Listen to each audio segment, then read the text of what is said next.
Chaim Bismuth, bonjour. Bonjour Cathy. Alors on est content de vous accueillir parce que c'est vrai que vous parlez beaucoup, on vous a reçu beaucoup pour vos opérations, pour parler de votre association, mais parlez vraiment du sujet de la précarité, de la pauvreté en Israël, des familles qui galèrent, sans pour cela être dans des situations dramatiques, certaines oui, mais pas tous. Eh bien, vous, c'est votre quotidien, vous les rencontrez un peu partout dans le pays, dans le nord, dans le sud, beaucoup dans le sud, il faut bien le dire. Beaucoup dans le sud, oui. C'est une région que l'on favorise. Et vous savez que Qualita a décidé de lancer une grande opération d'envergure pour collecter de l'argent auprès de tous, pour permettre de constituer un fonds pour aider ces familles. Tevrochou. Voilà, et pour le distribuer bien sûr à toutes les associations partenaires qui travaillent avec nous. Alors, le sud du pays. Le sud du pays, on va peut-être donner un petit peu un réca, un fond. C'est que en général, quand je viens et que vous m'accueillez si gentiment à chaque fois à Studio Qualita, c'est pour parler des activités de l'association. Exactement. Et il faudrait peut-être revenir un petit peu en arrière et voir la base, le pourquoi, la raison de l'existence de ces activités, comme d'autres associations. C'est la manière de vivre en Israël. On parle souvent du salaire minimum, on parle souvent du seuil de pauvreté, on parle souvent du salaire médian. Salaire médian, ouais. Médian.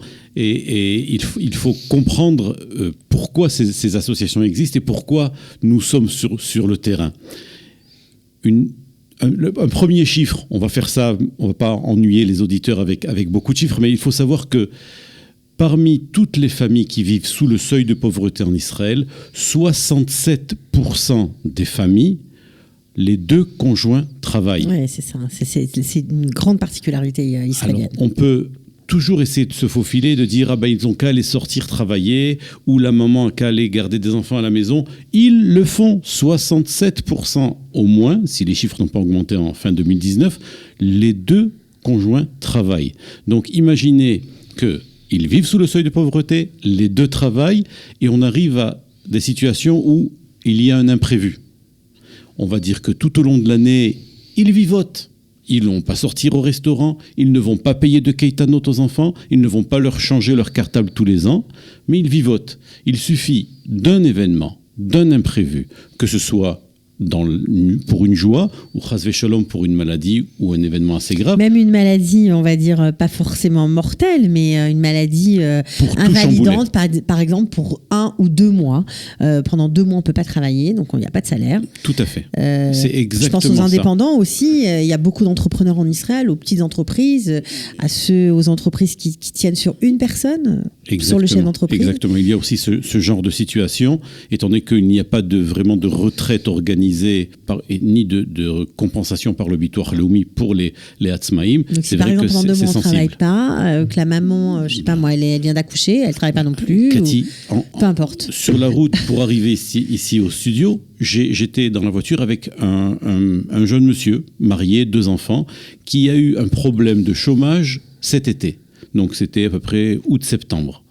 Jusqu'à aujourd'hui, il ne s'en s'est pas remis et il m'a demandé donc de l'aide. Donc ça veut dire quoi? Pendant quelques mois, il n'a pas travaillé? Il lui a suffi, je crois, de 2 mois de chômage pour chuter, pour plonger dans des dettes. De chômage, donc mais c'était des mois sans rémunération. Sans rémunération. Il y a un problème, il n'a pas été licencié, donc il n'a pas travaillé assez pour recevoir son chômage, où il a dû quitter son emploi. Donc un couple, 2 enfants. Un couple avec 2 enfants.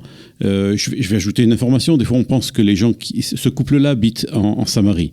Des fois, on a une image un peu faussée des gens qui habitent dans les Yishuvim. Ils ont une maison, donc c'est sûr qu'ils ont un niveau de vie, ils doivent avoir 2 voitures devant la maison. Non. Il y a de très, très nombreuses familles qui viennent habiter en Judée et en Samarie, dans les Yishuvim, à côté de grandes villas, justement comme un genre de tremplin vers une vie économiquement et familialement équilibrée. Ils vivent dans des caravanes, ça veut dire. C'est des caravanes ou des petites locations, ce qu'on appelle des hashkubit. C'est vraiment des trucs où des fois l'eau s'infiltre, où il faut chauffer constamment pour... Voilà, donc c'est un exemple de justement cet imprévu. Alors cet imprévu de 2 mois, ça amène quelques mois après à des dettes qui s'élèvent à combien ? Aujourd'hui à 60 000 shekels, parce que ce couple-là avait donc contracté des prêts. Donc, à la consommation. Pas exactement, c'est toujours pour couvrir un minus. Mais bien sûr. La vie israélienne, on dit, je crois qu'il y a 60% ou 58% des Israéliens qui vivent à découvert volontairement. C'est-à-dire, c'est leur manière de vivre en Israël. D'ailleurs, quand mes parents sont arrivés il y a plus de 40 ans, on leur a dit, vous voulez être israélien, il faut tout de suite être en découvert, comme ça vous vous sentirez bien. Donc c'est des prêts pour combler un minus, et là les banques et les Chevrot Mimoun, je ne sais pas comment on dit en français, les établissements financiers prêtent, mais avec des intérêts de folie. C'est des sommes, des fois, très grosses à rembourser. On rajoute ça 2 mois sans salaire, les enfants... Il y a encore une grosse blague en Israël, on appelle l'éducation en Israël, doit être gratuite. La loi s'appelle Chok, Chinur, Chova, Chinam. Si on prend les 4 premières lettres, ça fait ha ha ha ha. D'accord ? Donc, je la connaissais pas, celle-là, elle est excellente. Quand j'étais au lycée, une de mes profs principales me l'a sortie à Jérusalem. C'est loin d'être gratuit. Donc c'est loin d'être gratuit, et si vous ne payez pas, on vous voit mal, et les instituteurs vous convoquent pour que vous payiez parce que votre enfant n'a pas payé. Donc on a tous ces petits trucs-là qui se rajoutent, plus le découvert, plus les prêts, plus les remboursements, plus le chômage, et c'est foutu. On s'en sort pas.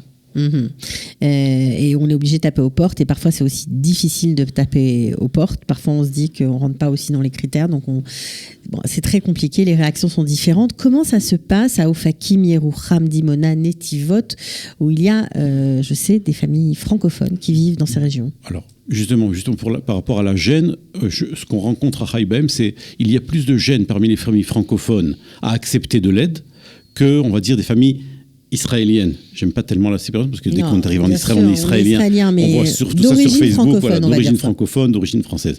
Donc, dans ces villes du Sud, puisqu'il y a aussi évidemment des familles francophones qui sont arrivées dans les années 60 et 70, plus d'autres familles qui sont arrivées dernièrement, nous travaillons face aux écoles, face à la mairie, comme à Afula par exemple, où nous sommes en contact, Afula dans le nord plutôt, qui est aussi une ville qui ressemble beaucoup, c'est le même genre de problème qu'on retrouve à Dimona, au Fakim, à Yerouham.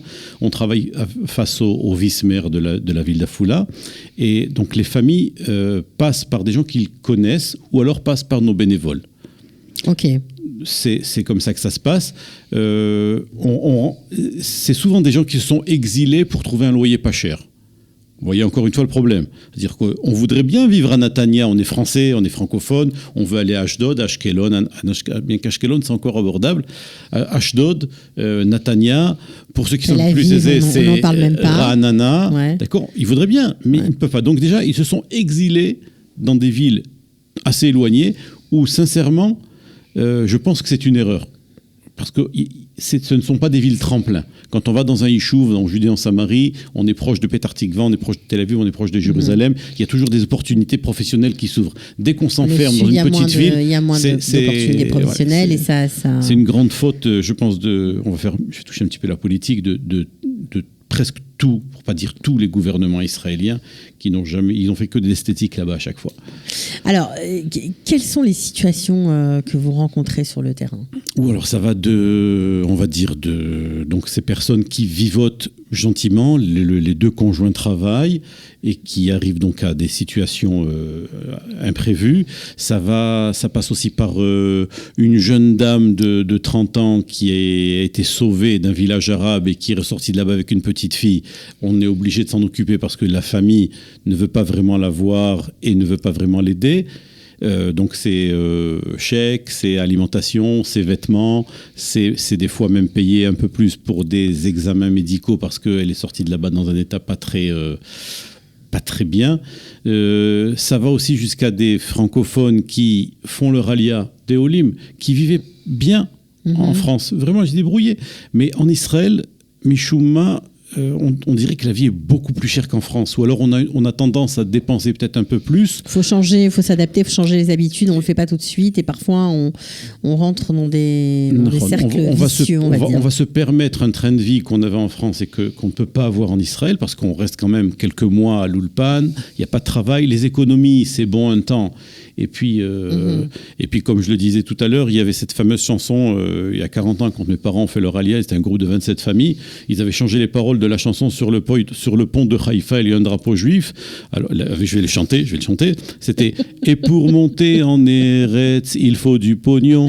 Et pour monter... » D'accord ? Vous allez faire peur à tout le monde, là. Mais en fait, c'est aussi vrai. Il faut faire attention. Quoi. Il faut faire attention.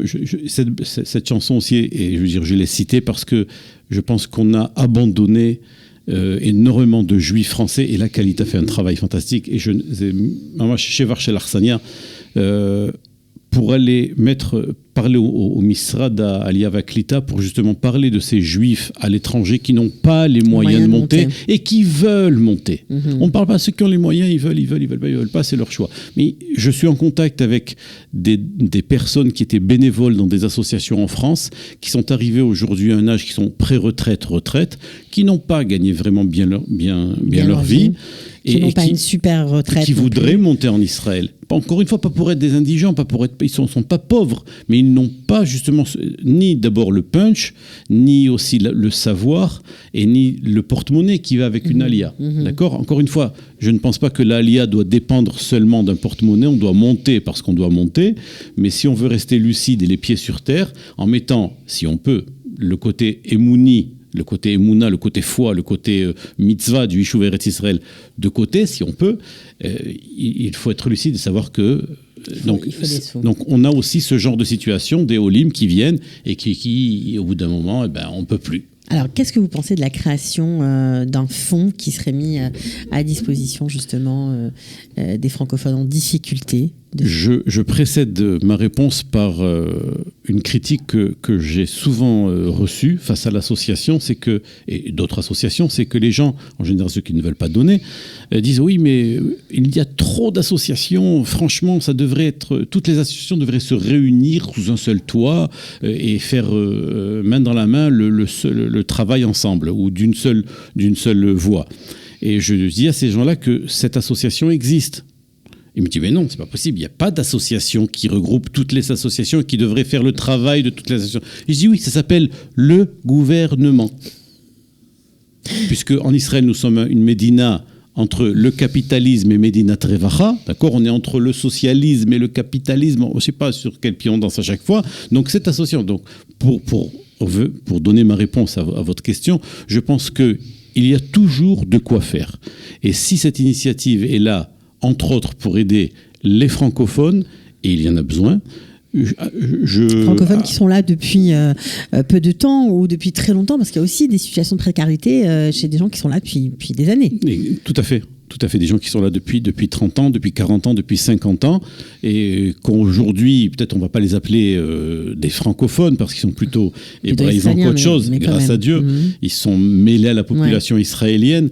Et donc ces gens-là aussi ont besoin d'aide, et il y en a. Donc il faut, si c'est encore une association ou encore un projet pour aider, il faut y aller, il faut foncer. Et ça ne veut pas dire qu'on doit avoir honte. Oh, Israël est un pays de pauvres. C'est vrai, il y a Zichrono Livracha, le journaliste économique qui écrivait sur Israël Magazine, Nathan Zerbib, il habitait Natania. Ce monsieur était paraplégique. Il disait que Israël est un pays riche habité par les pauvres.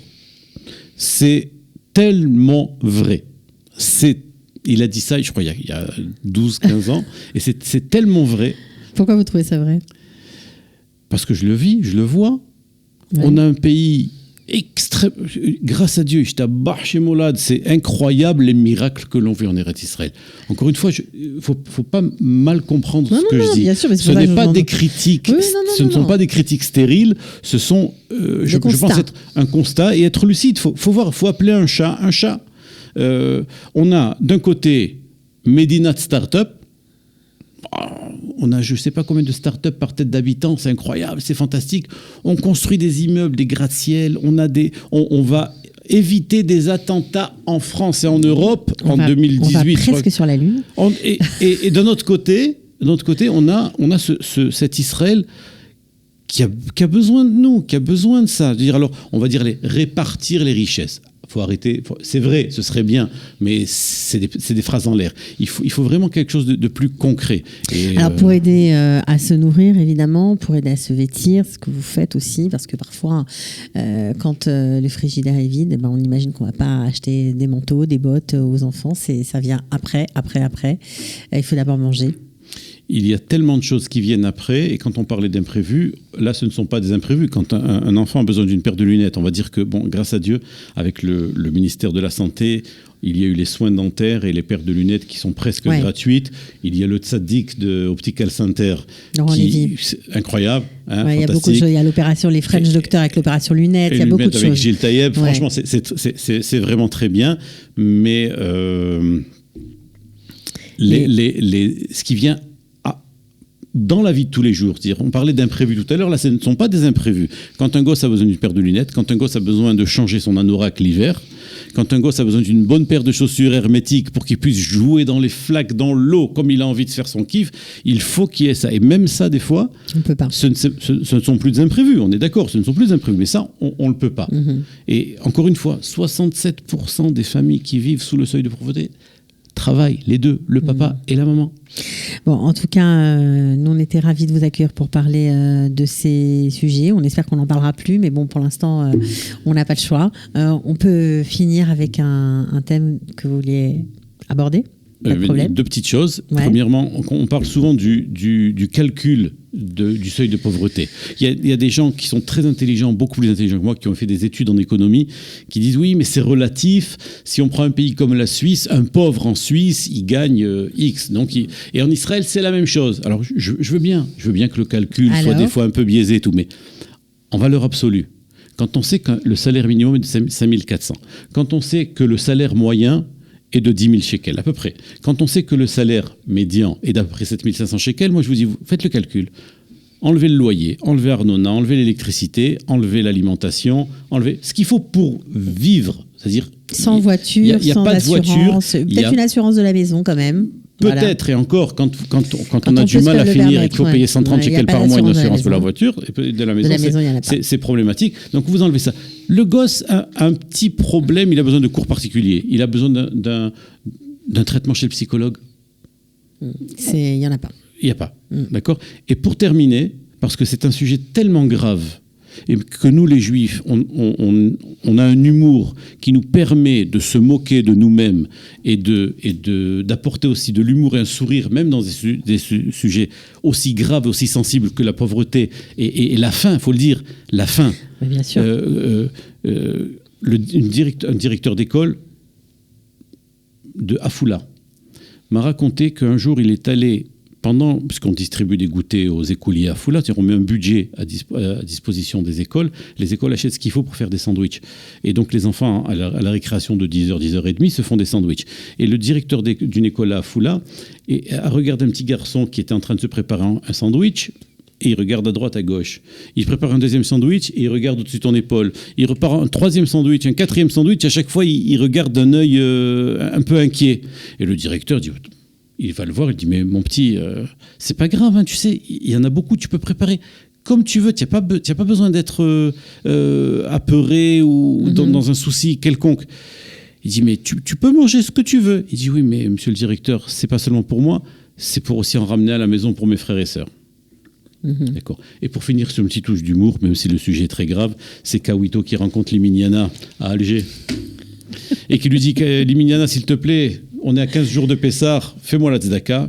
Limignana, c'est le fils Limignana. Limignana, c'est la grande entreprise d'alcool et spiritueux qu'il y avait à Alger. Il faisait l'anisette de cristal. Il lui dit, il n'y a pas de problème, Kawito, c'est le fils Limignana. Tu prends 1000 francs. À l'époque, c'était en francs. Et oh, merci Limignana, c'est gentil, que Dieu te bénisse, Dieu te bénisse. Un an passe, 3 semaines avant Pessah. Il revient. Kawito revoit Limignana dans la rue à Alger, lui dit Limignana, fais-moi la tzedaka. On est à 3 semaines de Pessah, j'ai pas acheté de vêtements à ma femme, j'ai pas acheté de viande, j'ai pas acheté de vin, j'ai pas acheté la matzah, fais-moi la tzedaka. Et il lui donne 500 francs. L'année d'après, kiff. Kawito revoit Limiana dans la rue, lui dit Limiana, je t'en supplie, regarde, on a 10 jours avant Pessar, j'ai rien, je peux pas faire le CEDER, j'ai rien à la maison, s'il te plaît, moi, la tzedaka. Et il dit Kawito, il n'y a pas de problème, prends 250 francs. Et alors là, Kawito, il dit excuse-moi, Limiana, loin de moi le désir, la volonté de te manquer de respect, loin de moi, tu me fais la tzedaka, c'est pas moi. Mais je voudrais comprendre, explique-moi. Il y a 2 ans, je te demande la tzedaka, tu me donnes 1000 francs. Il y a 1 an, tu me donnes 500 francs, et là, aujourd'hui, tu me donnes 250 francs. Excuse-moi, mais explique-moi. Il dit, c'est simple, Kawito. Il y a 2 ans, j'étais célibataire, pas de soucis, pas de responsabilité, je te donne 1000 francs. Il y a 1 an, je me suis marié. C'est ma femme, il faut acheter une robe, il faut acheter un bijou, je t'ai donné que 500 francs. Et là, tu me demandes de l'argent. Il y a 1 mois, on a eu un petit garçon, il y a eu la bride, il fallait acheter la layette, il fallait acheter le landau, je t'ai donné que 250 francs. Cathy, la chute n'est pas forcément là où elle va être. Et alors là, Kawito s'adresse à Limiana et lui dit, dis-moi Limiana, c'est avec mon argent que tu fais vivre ta famille et je ne pense pas que la chute est là où elle est. Ouais. Bon, en tout cas, merci beaucoup de donner tout votre cœur pour lutter justement contre ce fléau, contre la pauvreté, apporter du bien-être. Arbe Hatzlacha pour ceux qui là. Ceux qui en ont besoin. Ouais. Arbe Hatzlacha, on a tous besoin. Et bien, il faut y aller. Que tous ceux qui nous entendent, tous ceux qui nous voient, cette mission-là, ce projet-là, il faut y aller, il faut foncer. Et je suis avec vous si vous avez besoin de quoi que ce soit. Je suis avec vous. Ok, super. Merci beaucoup. À bientôt. À bientôt, Ciao. Cathy. Merci. Ciao.